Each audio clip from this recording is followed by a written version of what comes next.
Welcome back to the Grand Solar Minimum channel. Today is Monday, March 23rd, 2020. Let's get right into it. Solar wind speeds coming in right now at 463.4 kilometers per second with a density of 6.7. Spotless days now 13 in a row without sunspots here in 2020. Or I'm sorry, this month I should say. 63 days without sunspots in 2020. Now that's 76% of the year thus far without sunspots. Even though we had a little bit of activity in January, a lot of folks were speculative about the solar minimum and had it run through its cycle. And obviously not. Last year's record without spots was 77%. So right now we're pacing the record, the space age record that is, of spotless days in a year. We will continue to monitor this as always, and I'll show you guys real quick here. KP indices at 3, 24-hour max is also at 3, but let's go over to the grandsolarminimum.com, and I want to point out right here, guys, this shows the entire sun. They just flatten it out. This is the rotating version of that, and there's the 0 represents Earth facing. The negative 90 is the eastern limb. That's the western limb. Nothing here, nothing behind the eastern limb. So right now, things are pretty quiet. We had a 34-day run in a row without sunspots earlier last month through February, and had a couple days with a couple of minor active regions and one sunspot, number 13. But since then, things have quieted down, and you know, we're not even seeing a resemblance of any kind of bright active regions approaching anywhere near the eastern limb at this time. So definitely solar minimum news is still coming in, and we are expected to see some of the lowest solar activity here in the coming weeks, if not here soon. But with that being said, let's get right into, actually, let me check something really quick. KPs, yeah, not much in solar flare activity either, guys. You see here the solar X-ray flux barely getting off the ground. It has been pretty quiet. So this is the most active that I've monitored it since for the last couple of months, actually. But still very minor activity from the sun, and nothing is on the horizon as far as coronal holes, Earth facing, or anything like that at this time. We're not expecting any, any kind of G1 activity or anything like that here in the next several weeks at this point. So, all right, let's check out our first headline of the day. It takes place in Ohio. Day of intense record rains triggered deadly floods in Ohio and Indiana, United States. And this happened, of course, on the 20th. This is on Friday through the weekend, resulting in damage to properties and at least 8 fatalities. Rescue operations conducted by emergency responders, volunteer fire departments, as well as all victims' relatives and friends, lasted through Sunday, March 22nd. According to the National Weather Service from Columbus, set a record rainfall with 2.88 inches, breaking the previous record of 1.68 inches. That's smashing the record, folks. This happened 36 years ago. The South Fork of the Licking River at the I-70 near Buckeye Lake reached a record levels of 881.89 feet. And I've been to that lake several times. And folks, that is pretty deep. And actually that number is the elevation above sea level, not the depth. So even with that rise, I can tell you that's pretty big. In Indiana, state officials confirmed 6 deaths after a bridge over Sains Creek in Franklin County was swept away by high waters. It says here, we've had so much water in the last 2 days. Some of these small creeks, they flash floods, said Officer of Department of Natural Resources spokesman Josh Thomas. He added that the responders arrived at the creek following a witness report. Several vehicles were swept away off the bridge when the river quickly surged into a torrent. Now it says here, during the search and rescue operations on the same day, authorities initially retrieved 5 bodies. Among the victims were a mother and her 3 children from Laurel, Ohio. 2 of the toddlers were recovered Friday. Thomas said the eldest child was retrieved Saturday on March 21st. 2 other victims were also identified as Laurel residents. Franklin County Coroner Bill Baxton said autopsies were pending on all 6, but the victims were presumed to have all drowned. I grew up for a couple of years in Gahanna, Ohio, so I'm somewhat familiar with this part. This is near the Columbus area. Authorities said the water level where the truck was submerged into was around 11 feet deep.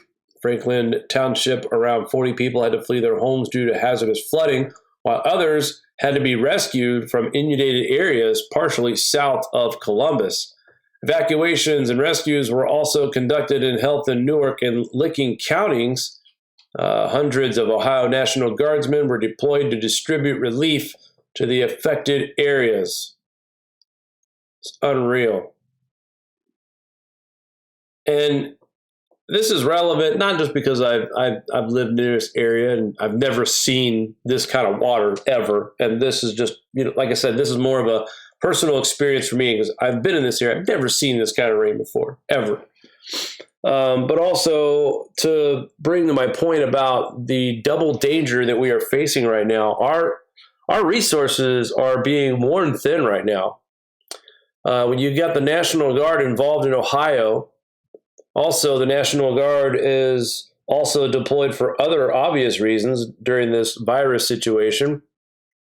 So right now the resources are already running thin. This is already a bad sign for what's going to happen this spring. And I tell you right now, folks, not to be the more bearer of bad news, but there's a lot of thought gone into about April with the climate, how we could see some record rainfall, flooding. We're already dealing with flooding down in the backwater, floods once again in the Delta. And a lot of people speculated that 2020 was going to be named #NoPlant2020. So we have to be really, really, really prepared, folks, for all kinds of things right now, not just for this situation with coronavirus, but with the dangers that come with grand solar minimums. And we're seeing a record amount of cosmic radiation in our atmosphere right now, which is contributing to cloud nucleation and the abundance of moisture, the water vapor that's already in our atmosphere. There's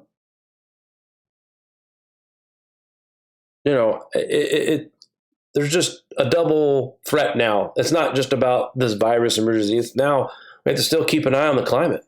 And that's why I'm trying to still report on weather and news that's related to grand solar minimum and keep the other thing, the virus talk, to a minimum.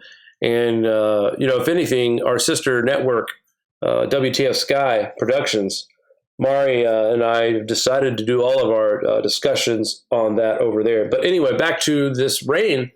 We've got to really keep an eye on these areas that are already seeing an abundance of rainfall. It's March, guys. Let's remember this. It's only been spring technically for a couple of days. And we're already seeing record amounts of rain in parts of Tennessee, Texas, Mississippi, Louisiana, Alabama, Georgia, North Carolina, South Carolina. The Northeast is getting ready to get its share, that's for sure. Fun little day today. Actually, Mario and I will probably post a couple of pictures to the community here on YouTube. It snowed pretty good. It was 1 to 2 inches yesterday. And then today they upped it to 2 to 4 this morning. And then by this afternoon, we saw roughly 3 to 6, maybe 7 inches of snow. It was pretty heavy. So impressive there to have, after all the days we've had above freezing, the ground is not frozen anymore. So I was kind of impressed that it stuck the way it did. The roads were pretty sloppy for a while. All right, let's move on here. At least 5 dead, hundreds of homes severely damaged as major floods hit Iraq. That's right, more flooding. This time it's on the other side of the globe. Days of torrential rains caused massive floods in parts of Iraq on March 18th, causing major damage and claiming the lives of at least 5 people. So we lost 8 people in Ohio and Indiana, and we lost 5 people here in Iraq. The Kurdistan regions of Duhok Governorate was among the worst hit. More than 300 homes were damaged, as well as dozens of cars piled up across muddy streets. And then via Governorate, the city of Mosul recorded about 4.9 inches of rain in about 24 hours. Okay, so this was where I saw the debris and cars being moved in the streets of Mosul. I talked about this on Friday with you guys. Look at this. This is just the water that moved the cars. Okay. So obviously the water has receded, but the not only do you have to deal with cleaning up these cars here, folks, but when they show the other side of this debris field, we're talking about mud and rocks and tree limbs and logs, and look at that. That's thick, guys. Wow. So this is a mess. I don't know what kind of equipment they have in Mosul. I'm not sure how advanced they are as far as working together like teammates here and getting this knocked out. But this is going to be quite a bit of an effort to get things fixed out there. It says here, civil defense team rescued 21 families from their flooded homes and motorists stuck in their vehicles. Among the rescued citizens were a father and son who were left stuck on a hill. In the city of Mosul, around 4.9 inches of rain fell in 24 hours on March 18th, inundating the streets. The amount was more than the city's and governorate's average rainfall for the month, which is 3.7 inches. That's just the average rainfall in a month there. And what they got in 24 hours, one day, would be 4.9 inches. If that was a monthly total, that would crush the 3.7 inches record. So this obliterates anything right now, the amount of rain that they saw here. Absolutely crazy. But again, it's not just in one part of the world where this is happening. We report on multiple headlines from around the world at all times because GSM is regional. And I saw actually, I still may actually pull this up. Let me see. Let me pull really quick. I really don't usually like to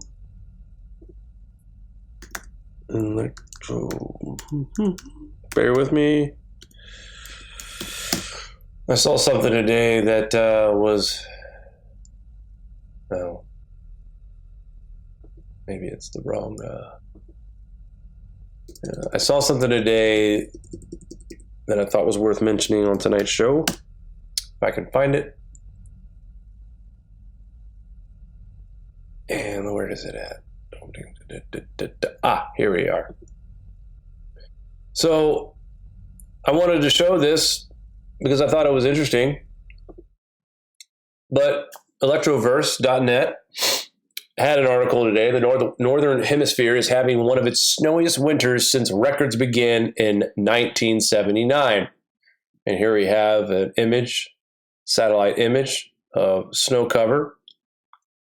At some point, I don't think that's current with today. I think that was at one point we saw this much of the globe in the Northern Hemisphere covered in snow.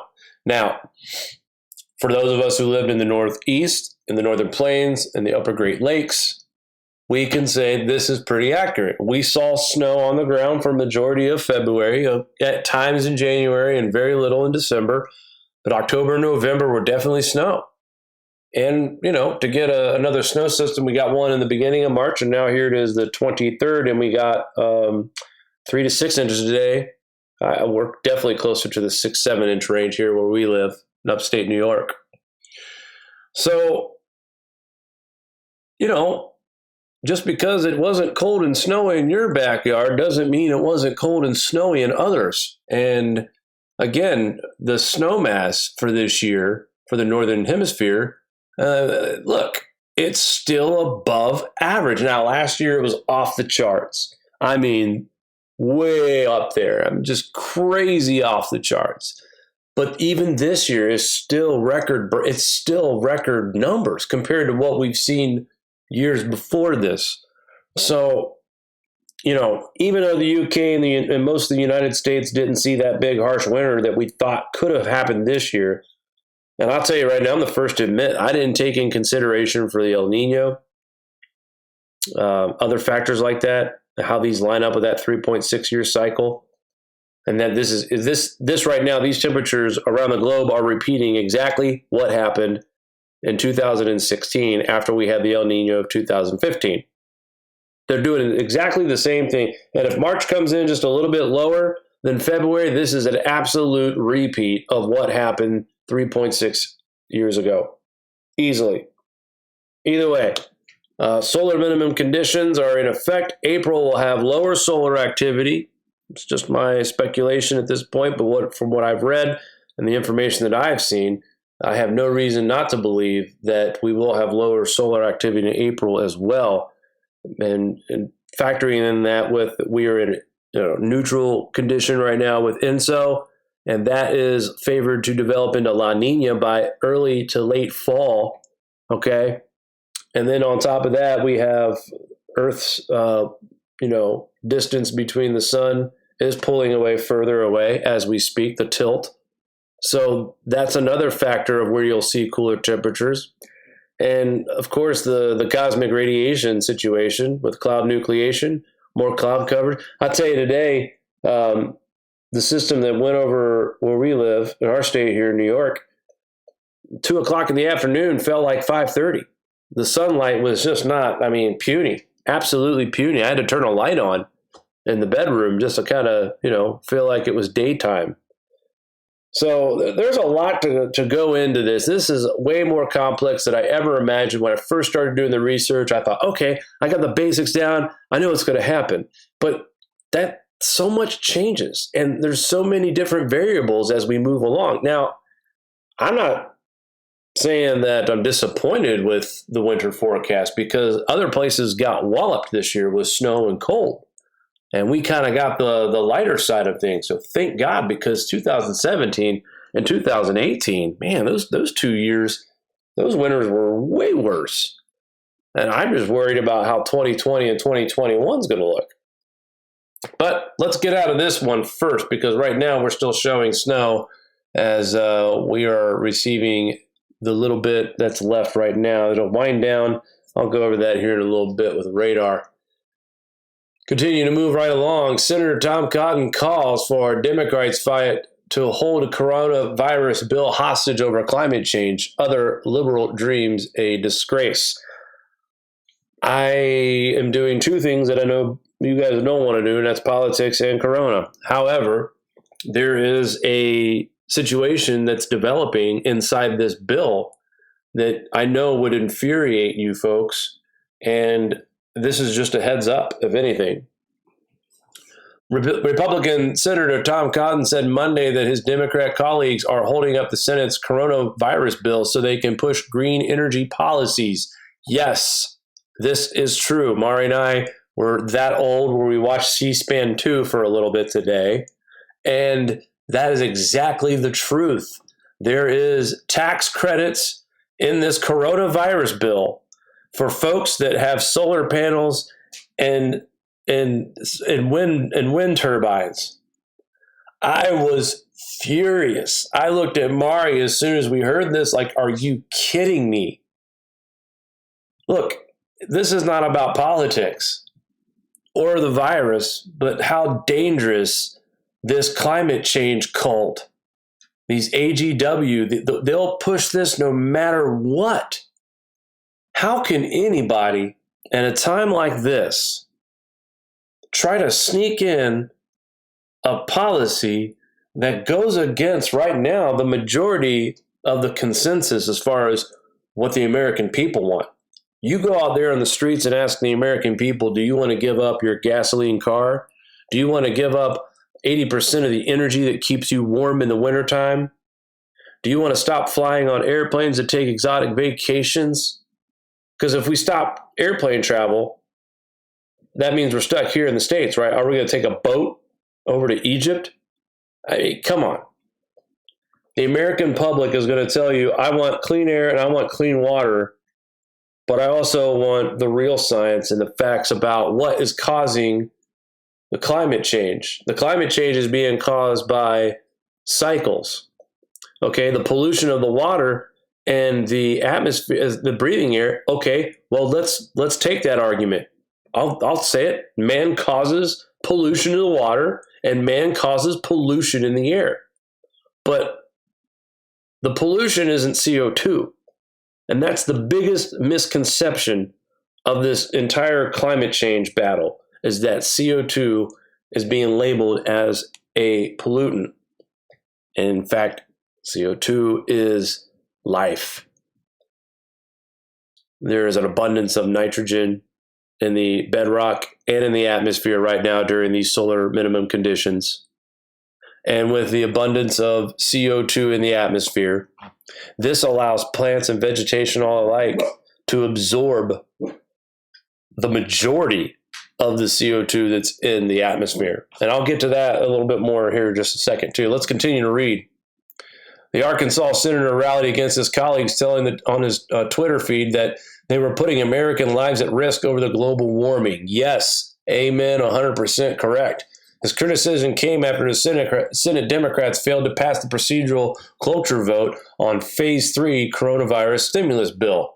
This report is correct. Pelosi and Schumer are willing to risk your life, your job, your retirement savings for a radical left-wing wish list that has nothing to do with the virus. Disgraceful, Cotton told his Twitter followers on Monday after senators failed to hash out on an agreement. Democrats on the House Select Committee were among the first to ask leadership to consider climate change before jumping into the legislation. Basically, the Democrats of the Senate are holding up the procedure of this stimulus package bill. And there's two sides to this, and I'm going to be fair and report both sides. On the one side, the Republicans are mad because the Democrats are trying to sneak in this tax credit for solar panels and windmills. That's first and foremost. That needs to go. Democrats don't want it to go.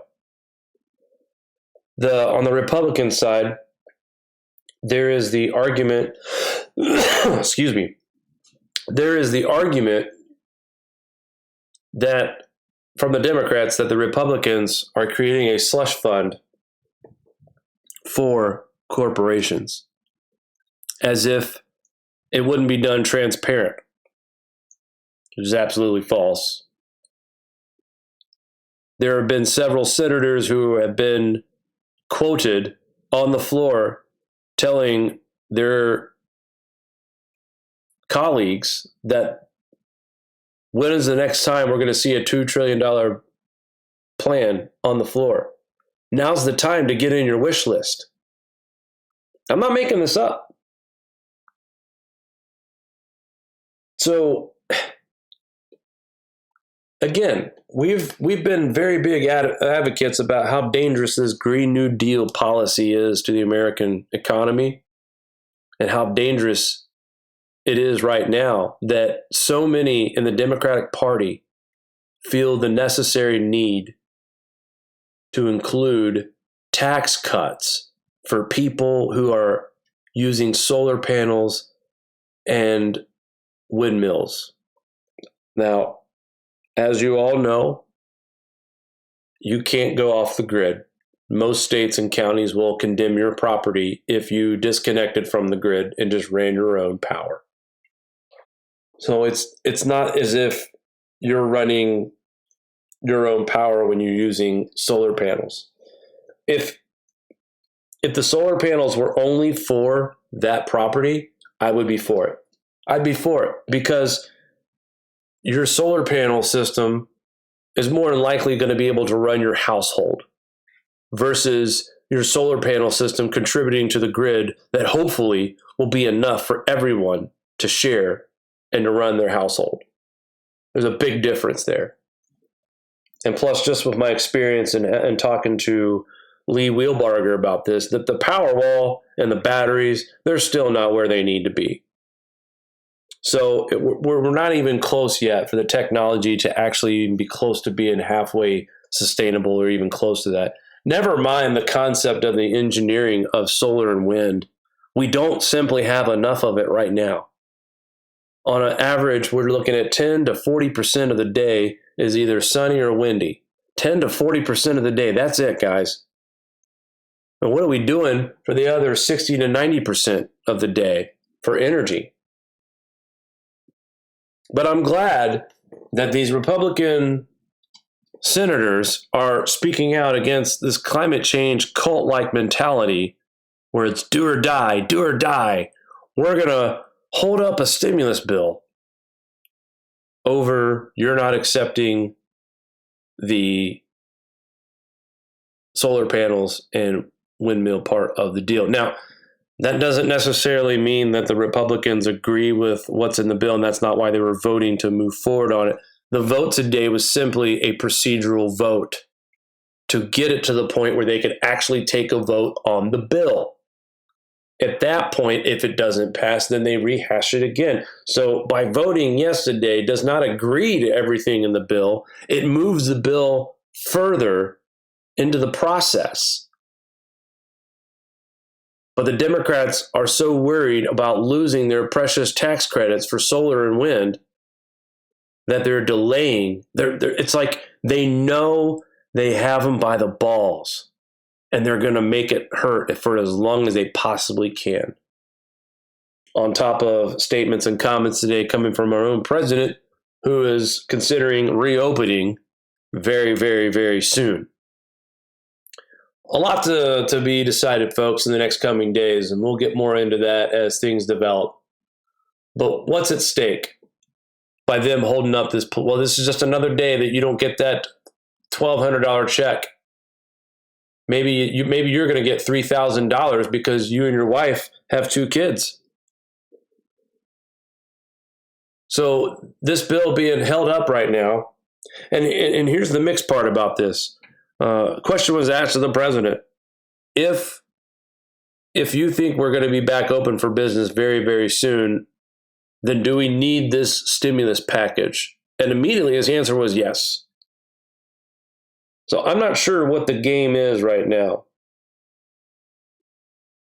And yes, Ronson, very, very good tip there. Everyone knows 3 days without water, 30 days without food, but fewer thought of 3 minutes without air, as this virus does attack the respiratory system. But guys, again, this Green New Deal is still a threat to us. Even though we've kind of put the climate change debate on the back burner, it's snuck up, and now it's trying to affect millions of people's lives and livelihood right now.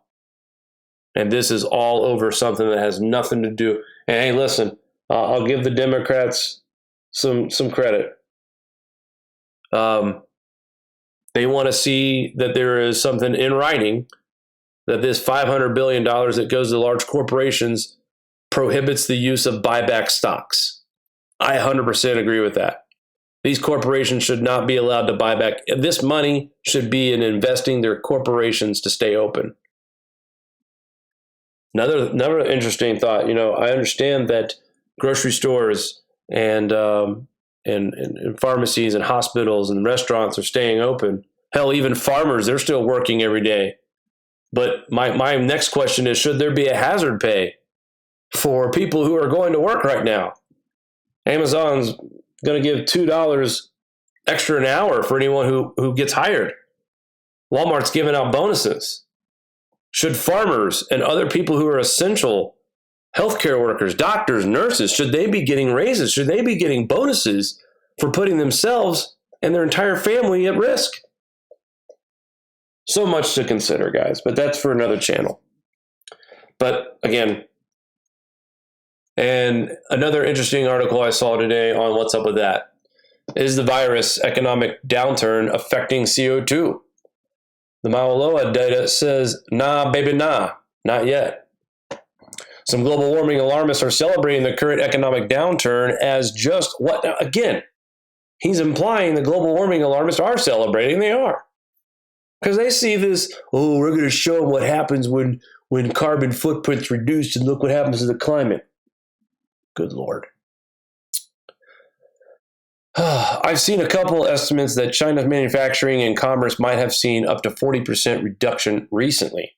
current global crisis will be a test of how much economic pain is required to substantially reduce CO2 emissions, assuming there's no reasonably affordable and practical replacement for fossil fuels.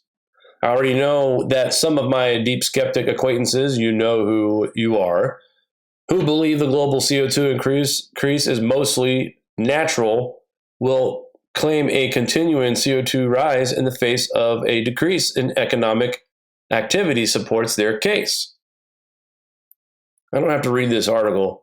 I can show you this graph. There we are. Now, the economic shutdown did start in China, and there we are at February of 2020. So let's see what March looks like. And not only that, but it is not going to do a damn thing for the climate. Now, what this does is it's going to set the AGW up to use and manipulate this incident and say, oh, look, temperatures are colder this summer. Oh, they're much colder in the winter of 2020 and 2021. Well, that's because we shut down the economy worldwide for several weeks, and just that little bit of CO2 emissions being stopped. Look what happened. They're going to take the results of what's happening with the grand solar minimum, the tilt of our planet, the condition and state of INSO, and they're going to take all that and hijack it and blame it on the shutdown of coronavirus and the lack of CO2 that was emitted, and use that as the reason why we saw a colder fall and winter this year coming up. Not now, but coming up in the future. I can smell it. I see their game. I see it. I see it. So yeah, CO2, big talk right now. We got Green Deal implications and this new coronavirus bill. And here's the good thing, or not the good thing, but the smart thing by the Republican senators. They're willing to pass this bill, I think, with the Green New Deal stuff in it, just to get the people their money that need it the most, which is the American workers. Tonight we had intense snowfall across the Northeast. Chicago's airport picked up 2.2 inches of snowfall as of early Monday morning. The snowstorm produced around 2 to 4 inches around the Great Lakes region of the Midwest. The same storm system also began to track into central Appalachians and the mid-Atlantic region during Sunday night and overspread New England on Monday. Portions of central and northern Pennsylvania received some rain and wet snow on Sunday night as the first wave of precipitation moved on through. As of midday hours today, snowfall in the Northeast has been light and on the order of a coating to an inch. And that's not true for all. As I said, we saw at least 3 to 6 inches today in upstate New York near Lake George. As the coastal storm takes over and strengthens into Monday night, snowfall will ramp up farther into the Northeast. As the case is nearly all winter, portions of upstate New York and majority of New England can expect accumulating snow from this system. Timing may just be right Monday night into Tuesday morning for portions of western Massachusetts, southern Vermont, southern New Hampshire, and southern Maine to see snowfall totals of a half foot or more. The snow will be heavy and wet, so more than 6 inches pile up. This could weigh down trees and electrical lines and lead to isolated power outages. I told Mari earlier today I was concerned with that as well. Since trees have not leafed out yet and the winds are likely to stay light, moderate range in terms of intensity, the risk of power outages should be minimal, and that is a good thing. That's the last thing folks need up here in upstate New York because it's a little bit cold right now. Power outages, house isolation. Good Lord. I mean, we're lucky in the isolation part of things. We have the power and the water running. God forbid the power goes off, especially because of a freak snowstorm in late March.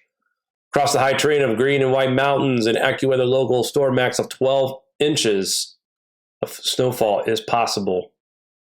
Locations along the Interstate I-95 corridor will largely miss out on snow. Once again, I feel sad for you folks. I know how much you love your snow, but it has not been your year as far as any kind of winterland scenarios. It's just been plain out rain. The snow system is now winding down as we talk, but the parts of Vermont, New Hampshire, and Maine are still in for the bulk of this. And while we're talking about snow here in the Northeast, excuse me for a second.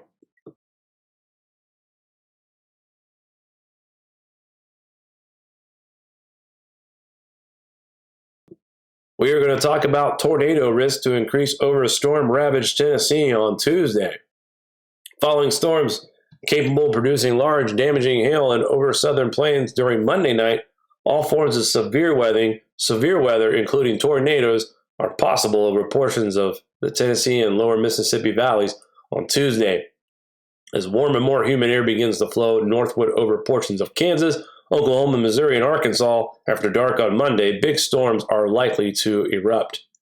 With this particular severe weather threat, it looks as if the storms will be elevated in nature, whereas some of these severe elements, such as high winds, will not reach the ground. The most common occurrence during the storms will be vivid lightning and torrential downpours. In some cases, the hailstones can grow the size of golf balls or larger, with significant vehicle damage and brief window breakage possible. There could still be a couple of storms that extend down near the ground. Wow. Try to talk here. The same storm system poised to bring severe weather over parts of the southern and central plains during Monday night will travel eastward on Tuesday, where an expanded risk of violent storms may develop.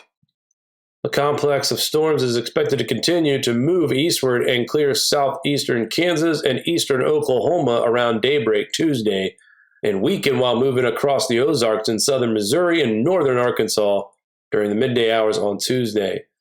The main threat from the storms on Tuesday, once again, is going to be likely large hail, torrential downpours, and frequent lightning strikes.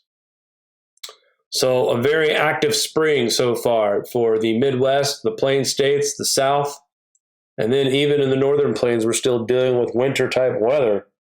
So March has been a very all-over-the-place month so far, and kind of like February, it was up and down like a roller coaster. Seeing the same thing here. Now, I was looking at this forecast model earlier, and temperatures in the Northeast are going to flirt with spring, but not really get quite there. Same for the Northwest and Northern Plains. The central part of the United States, the Plain States, the Midwest, the South, no problems getting at spring-like temperatures. But we are seeing some struggles here, and especially in the first week of April. I'll show you that as well.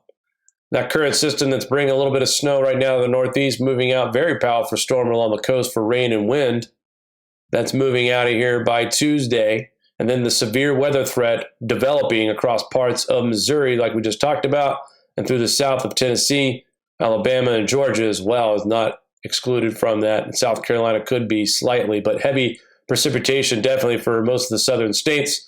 Some light snow showers across the Northwest, mixing in with rain. More rain and snow coming to Michigan by Thursday. And then California and the Sierras expecting more rain and snow, a couple days of dry weather, more heavy rain and severe weather possible for the Ohio River Valley on Saturday, March 28th. That's this coming up weekend. So we have a big chance of some decent flooding again for Ohio, as we just saw flooding this past Friday, where over almost 4 inches of rain fell in 24 hours. Really, this area in Ohio starts to see precipitation develop around Friday, continue through Friday into Saturday, into Sunday, bringing more rain to the Northeast after that. Snow to the Northwest and the Northern Plain states, Montana, Idaho.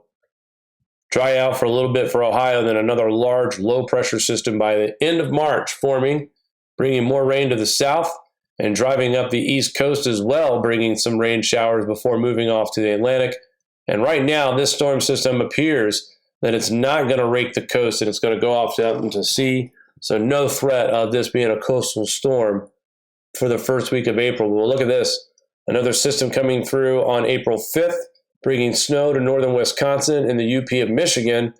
And then also some snow showers on the backside of this in North Dakota and Minnesota. More rain, and then after this storm system moves through by April 7th, look at that, high pressure and that cold front dipping down as far south as Kentucky, Tennessee by the 8th of April. Look at that. So good news, high pressure in the first week of April will dry things out for a little bit, but the bad news is that we are going to be back below normal temperatures. And let me show you. These are daytime highs on April 8th across the United States. 42 in Cincinnati, Ohio, 43 in Indianapolis, parts of Nebraska, 52, not too hateful out there. The mid-central part of the United States, Nebraska, Kansas, Oklahoma, you guys are fine. Texas, you'll be fine. The problem is going to be the moisture as well in the south. But when you look at Ohio for April 8th, 37 near Cleveland, the Northeast is at freezing or below for the first week of April. And check out this cold mass that's coming down. Now, this is the nighttime. This is overnight. So if we got a cold front pushing that far south overnight on the first week of April, this is something I'm going to watch. I really believe that Arctic mass that's above the Northeast in April could linger around for a little bit. So even though we haven't seen the most coldest and snowiest of winters, and we're still in good shape to have a long or late starting genuine spring. Right now, we're going to be bouncing back and forth between the 40s and low 50s here in upstate New York. And I know other parts of the country are also going to struggle. Now, there is going to be a bit of a warm-up, the ridge and fridge effect. Right now, we're starting to warm back up. This is today. This is Tuesday. Texas, along the south, definitely heating up. Ohio's still in the 40s, but that won't be for very much longer. By Wednesday, mid-50s and 60s for most of the Midwest, Central Plain states as well. Northeast, still highs only in the late upper 30s. So staying cold up north, getting really warm in the south, and getting close to pleasant in the Ohio Valley, Indiana, Kentucky, and Illinois. But watch what happens on the first week of April. Here's March ending right here. Here's April 1st. Here's the 2nd. We get another ridge and fridge, and that Arctic cold air just pushing that and suppressing that warm, mild air from the south and keeping it south. Wow. That's pretty strong, guys. So we'll have to continue to watch that and see what the effects will be down the road and see if that's just going to be an anomaly or is it going to be a trend to keep us a little bit cooler than usual in the month of April. All right, would you like to say goodbye, Shad? I would like to say thank you to Matt once again. I saw your super chat. Very much appreciated, sir. Yeah, I'd like to say hello to everyone in the chat. Let's see, especially the people from Patreon and that are supporting us on members on YouTube. Jake's out of work. I'm out of work. We're so appreciative that we have people helping us keep things going. It's been sort of a lull this past week. We've had a lot of adjustments in our life when it comes to the kids being home, establishing homeschool routines, and just assessing the situation. So you guys are super appreciated. And, I think this week is the week where we sort of pick it up and start doing more on the other channel as well. Yep. I'd like to make a quick comment to Edith in the chat. And, I hear you loud and clear, and I really don't want to take too much time to address this. I hear you loud and clear about the economy could fall into a Great Depression if this continues. But what we are seeing right now in New York is our healthcare system is about 2 weeks away from being on a collapse because of the amount of cases and the hospitalizations out here. And also the death toll has really jumped up out here. So I understand what you mean, and it's a very sensitive subject that we all need to get back to work. We all got bills to pay, and we can't trust the government to take care of us. I 100% agree. My fear is that we relax the regulations a little bit and let the young and the non-vulnerable go back to work. And a week or two goes by and everything gets careless again, and now we've got double the infected with the younger group of people and the people that are working, and they can't get treatment because the healthcare system will already be overwhelmed with the sick. Not a lot of hospital beds, not a lot of ventilators out there. Yeah, just take the virus aside and look at what it's doing to the healthcare infrastructure. It's overwhelming to the point. So if you have to go to the emergency room, if you have a stroke, if you have a heart attack, if you're, a person who's has cancer and has an urgent surgery, take into account all the hospital beds that are already in place. Yep.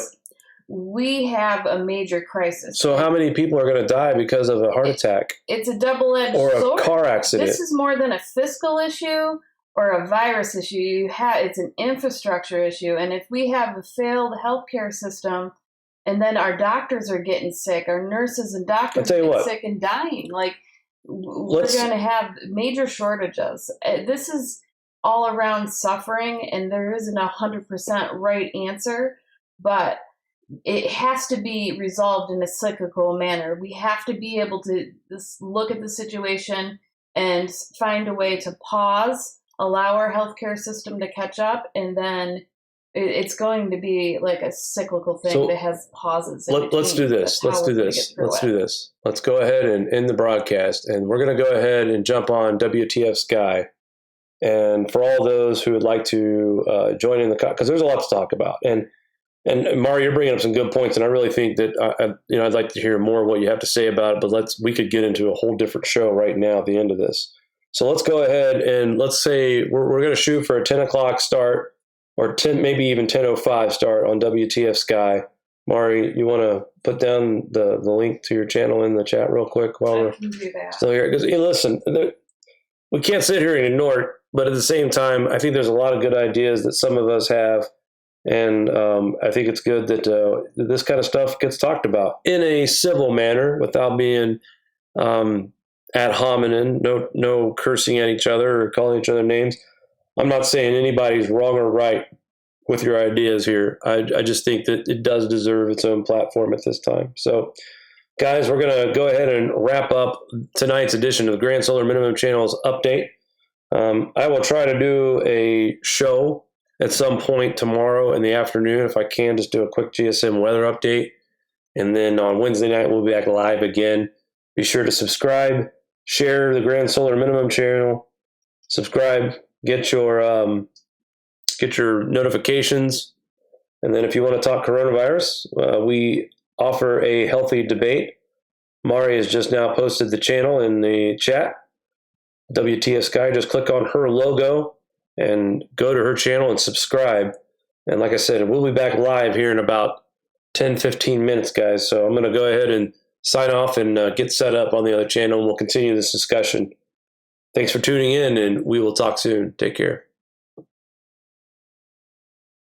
Do you like this show? Give us a thumbs up. Want to support us more? Share to your favorite social media platform. Buy a t-shirt or become a Patreon. All links are in the description below.